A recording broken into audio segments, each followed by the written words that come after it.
assalamu alaikum musidɓe tedduɓe yeɓiyankoɓe ayaw habride Pindi TV tawateɓe nder e bowo leydi kala ɓe rewintoɓe golle Pindi TV yiɗɓe Pindi TV ko hanki ko adi hande ɓeɗon ɓe ganduɗa suɓi Pindi TV gam humpito artude ɗo tigui ganduɗa ko yo oɗon aadi bil aadi salade aadi ɓuuri firtude aadi on aadi mo ganduɗa ko Pindi TV firtata ɗum abadan daymanna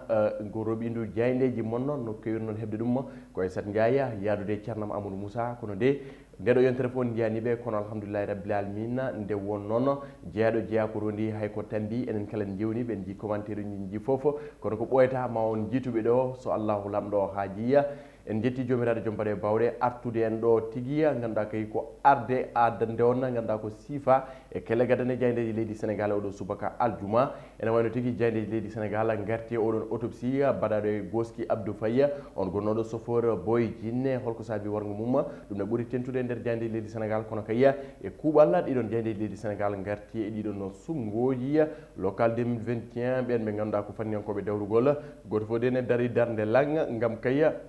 wawa dañde hunde walla mbiyen waɗa balisé oɗon terrain mum gam ɗiɗon sumgoji 23 janvier 2022 kono ɗum ko holno nden jayde podɗen fuɗɗirade walla mbiyen hol jayde nde puɗɗirteɗen oɗo subaka ko jayde futur média nde jayde nde Youssouma Jiguen l'observateur ɓen jayniyankoɓe garti ɗiɗon réforme aji baɗaɗe krigue e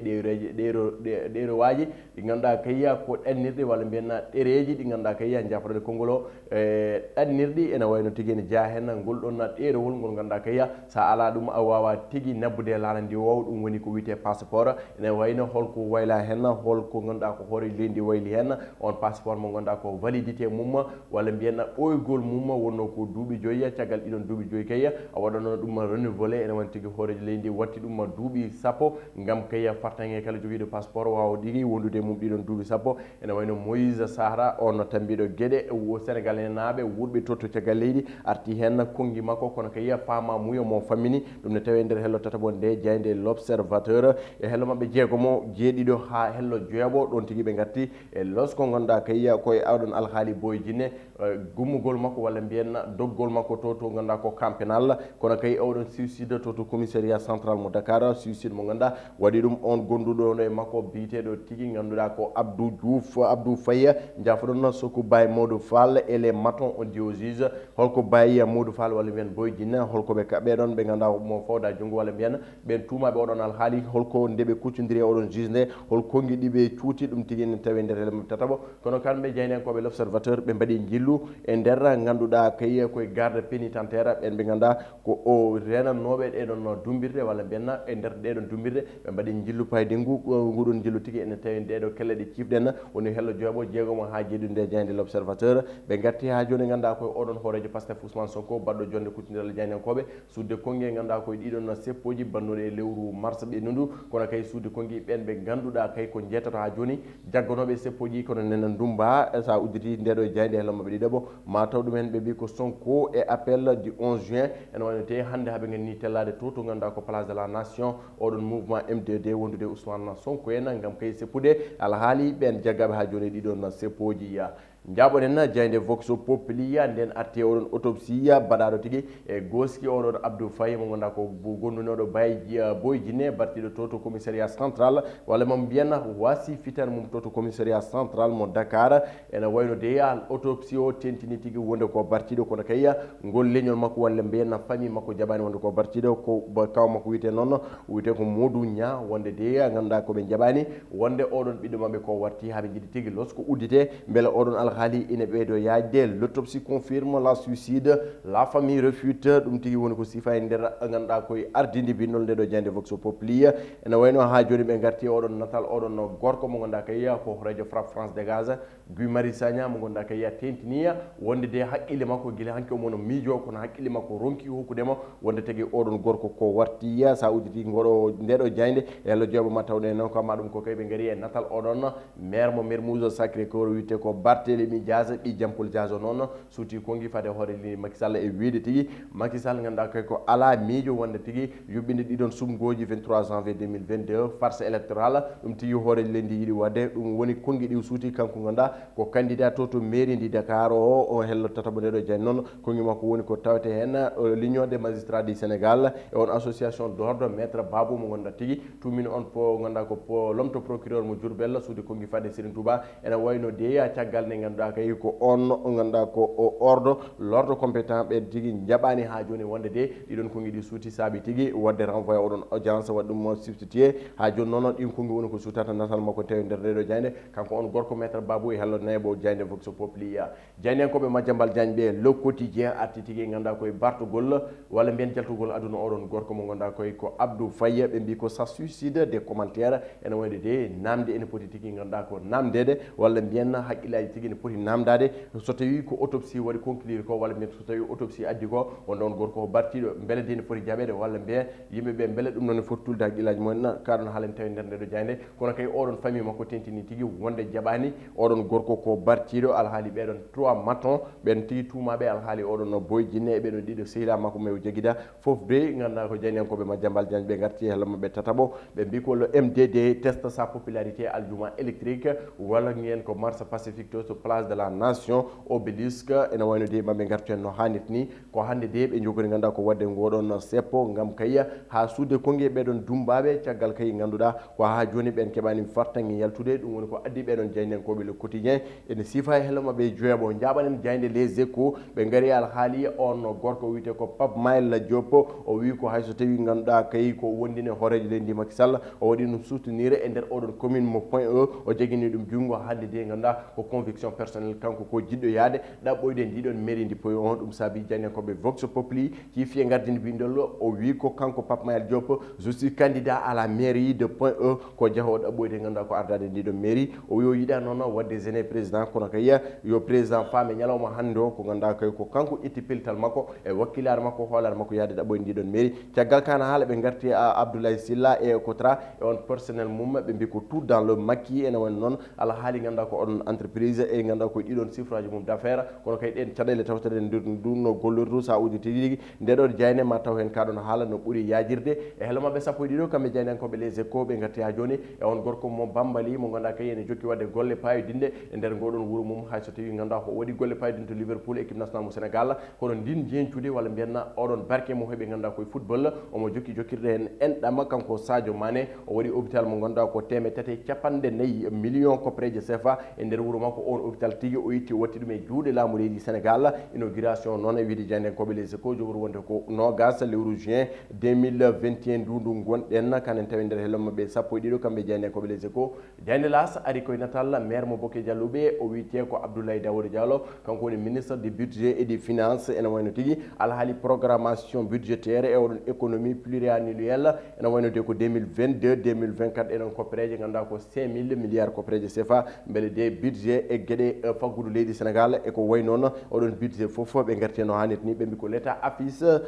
son opticisme ene wayno kaɗon haala woni ko tawi hen caggal ka noon ɓe gaari e natal on gorko mo ganduɗa ko Guédiawaye o wiyete ko Malick Gakou ɓe o wi ko pour un changement du régime Malick Gakou noon noddi lundiɓe leydi Sénégal e oɗon société civile ne mbaɗata junggo e fandu beele keeɓa polgu kayya kono ɓeyɗo tekkinde ganduɗa kayya ko doole mumen sembe tigui hettire banggue mabɓe woni ko ganduɗa ko erango waɗi fade opposition kamɓe société civile kana haalani tawi nder hello mabɓe tataɓo kamɓe ɓeɗon diagnenkoɓe ganduɗa kayya ko las quotidien jaɓanen diagne libération ɓen gaari e ganduɗa kay koye oɗon alhaaliya eɗen kewi wiide so wona scandale tan ko révélation hande de ko scandale ko gorko mo ganduɗa kay joman inde ɗiɗi mo ganduɗa kay e dawanno e sukaɓe gam hokku ɗumen kalis ƴeewa tigui wondude mumen caggal nde laamu ngu ganduɗa ko tuumimo oɗon alhaali joofimo ene wayno de joni ɓen paye makko junggo kanko oɗon gorko ɗum noon waɗi ko leegal ɗo e lamorgo ngo wiyete ko Parcelles Assainies laamu ngu faye makko junggo ka noon so no ɓuuri yajirde walla mbiyen no ɓurton famirde taw sawditi ndeɗo jeyde hellomaɓe tatabo ma taw ɗum hen ɓe gatti ha joni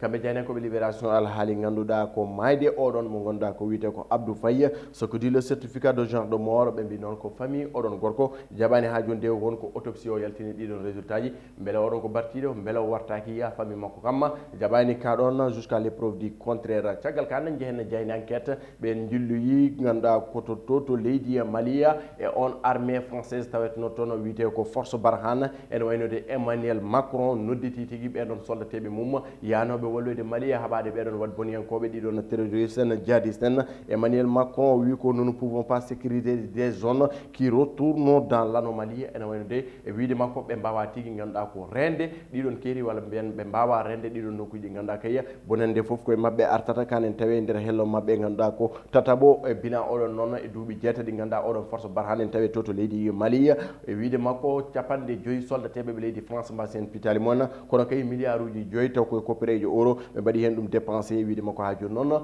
ɓe mbawa jokkude ganduɗa kay ko darana leydi Mali sababu tigui Macron noddide on armée mum woni sababu jeynankoɓe enquête sifde hele mumen adana Macron enterre Barkhane Thierno Sédigna oɗon no ganduɗa kay ko suuti kongi faade ganduɗa kay ko on ɗeɗon caɗele to Mali e wiide makko le Mali a droit de réunir toutes les protagonistes ene wayno Mali ganduɗa ko leydi mum e wawi noddide kala ɓeɗon ɓe ganduɗa kay ko dedeɓe leydi mam beele kay mbawa darnade koye mumen no hannde ni ɗum wonde ko jeyden koɓe ganduɗa kay ko enquête gaddi oɗo subaka e oɗon thèse suicide mo ganduɗa kay ko famille Abdou Faye jaɓani ɗum kanen tawe nder ndeɗo jeyde sa udditi tigui ganduɗa ko helle mabɓe tataɓo konen tawe hen natalla on debbo ganduɗa kay ko jagorɗo commerce woni Aminta Assome Diatta mo ganduɗa kay caggal nde hoore lindi sudde kongi wonde kay ɓeɗon ɓesgu Sénégal ina wayanno ganduɗa kay ko ƴellitgol cogguli wona kay ñamanteri ene wayno de caggal nde hoore leydi suuti kongi oɗon haali wiide mo yo ƴettuɗe no gueɗe Aminata Assome Diatta tentini walla mbiyen o habri wonde ɗiɗon TVA uji ma tigi gustono hannit ni beele de ɗiɗon tegguli duttoto gonno ɗum noon woni ko tawete e nder hello jeegomo ndeɗo jayde enquête Le Soleil guedir nde ari hannde koye ganduɗa koye caɗele walla mbiyenna koye danger gonɗo e ɗum noon ko wiyete ovule détox ganduɗa kay ko rewɓe ne kutoro ɗum e kamɓe tigui ɓe paami ko hunde noon nde ganduɗa ko jeydankoɓe Le Soleil jertini wonde ko hunde wawde bonnude walla mbiyen ko hunde wawde addande caɗele ɓeɗon rewɓe sawtini ndeɗo jayde noon hello mabɓe jeegomo ma taw ɗum hen ko natal tigui ɗum noon ko wiyete ovule détox walla détoxicant ɗum tigui woni ko tawete hen ko buluji tigui ganduɗa ko rewɓe kutoro ɗum alhaali jibinirgol e gueɗe baɗe noon ɗum woni koɓe gadduno oɗo subaka kono ana ɗum ko kay less ndeɗon jeynen tawe natal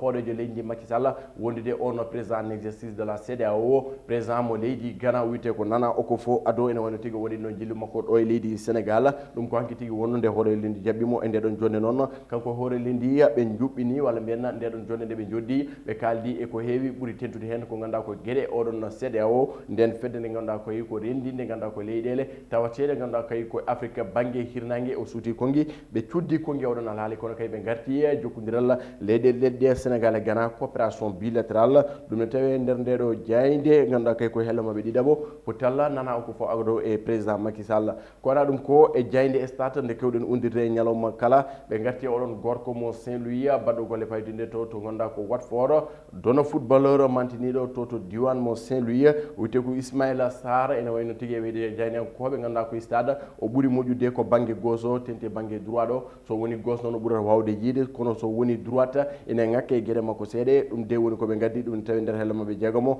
manque de rythme contre Zambie ganduɗa ko e Cap Vert ɓe mbi ko Kalidou Koulibaly wayani tigui no wayno e ɗeɗo pottiɗi ɓennude sa uditi ndeɗo jayde ma tigui ganduɗa ma taw haaɓe ciifi hen walla mbiyen haaɓe dutti e famminde holko tagui ɓe wiide noon beele Kalidou Koulibaly holko ŋakke mum walla holko ŋakkira caggal kan en jaaɓa natta ganduɗa kayya ko euro 2021 hande wonata première journée groupe A oɗon poule mo ganduɗa kayya ko leydi Italie ma jaggodiri ndi Turquie ɗum kayya wonata première ganduɗa ko journée ngal ɗon première pottital hakkude ganduɗa ko Turquie kame e ganduɗa ko leydi Italie woni sababu yadude mabɓe natal oɗon gorko 9 mo Italie wiyete ko Insigne yadude natal on gorko mo ganduɗa ko Turquie Burak Yilmaz keftinaɗo e nder football ene wayno de ɗum woni ko ngannduɗaa ko tawete jande start ɗum tigi woni ngannduɗaa si faye e kelle gadane jande leydi Sénégal ene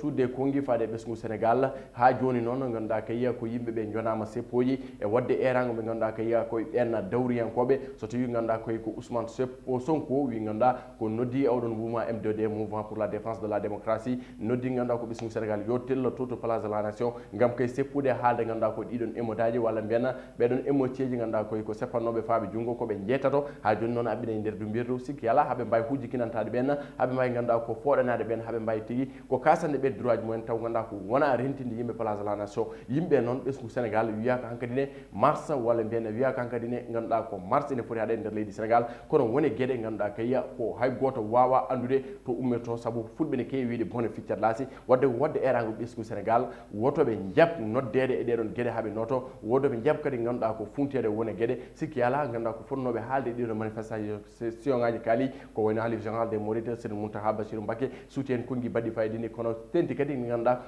nde waɗi recevoir Ousmane Sonko e oɗon audience ala ko haalnanimo ala kadi ko wasiyahimo wadde mbiyen soɓe noddi yimɓe hannde to place de la nation ene wawi wadde dégénéré à tout moment ene wawi wadde fitinaji à tout moment donc nak ɓesgu Sénégal to gonɗen ɗo hannde yimɓe cohli emploi yimɓe cohli koto janggi yimɓe cohli koto mbaɗiri avancé ndiɗo leydi hayso tawi ngannduɗaa ko o régime gonɗo o welaniɓe e gueɗe baɗe noon haaɓe jogui coppal ngannduɗaa ko kasde droit ji maɓɓe kono yo andu e tumaji ɗi watte e gueɗe baɗe noon koma ɗum ko kay en duwnima ɓesgu Sinthiou Garba ɓesgu Guidjilone ɓesgu ngannduɗaa ko Orkoƴere ɓesgu Woudourou e ngannduɗaa kay ko Sadel e ko taari ɗum kala ogo e gueɗe baɗe noon Wourossogui en duwnima Sinthiou Garba e jaltugol aduna jinnare men Seydi Dramé jaltuɗo aduna ɗo e Dakar tenti tigui to Fass Mbawo ene wayno ko gorko darinoɗo e ngollo leñol ko gorko kadi jinnoɗo bandu men social no kewmi wiidemo wadde mbiyanna ɗum noon saabi Sinthiou Garba woyimo ko wayani addiɓe so mayde waynoma tigui ma wod no wayani wadde mbiyanna ko jeyɗo e jiɗɗo jomiraɗo woni jeyɗo enen goni yiɗɓe wadde mbiyanna so jeyɗo ari ni jiɗɗo wasatta ko kanko tigui woni jeynoɗo ko kanko arani